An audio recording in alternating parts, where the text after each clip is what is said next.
Yun mga kalapatids, gagawa tayo ng pambinder natin sa ating mga tropa. So ito nga mga kalapatids, meron tayong beetroot, carrots at cabbage. So ayan o, i-blender natin, ipe-fermented natin mga kalapatids ng 24 hours.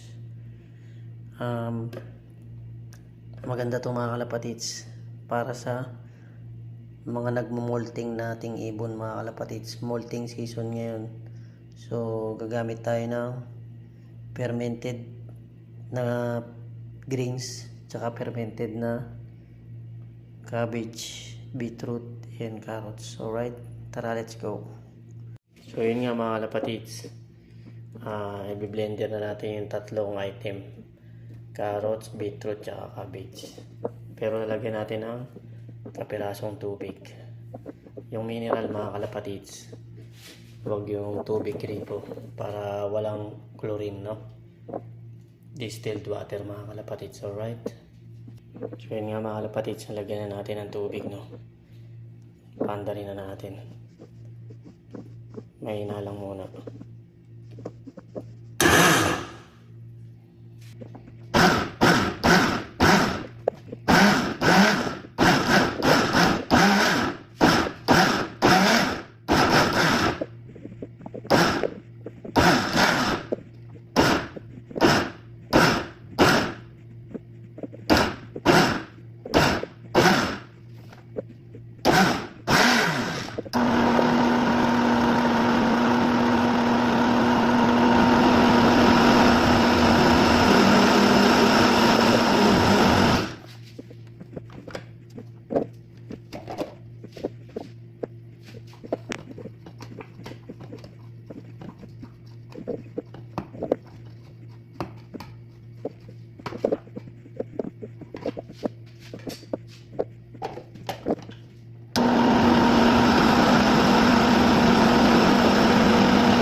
Ayos na mga kalapatids.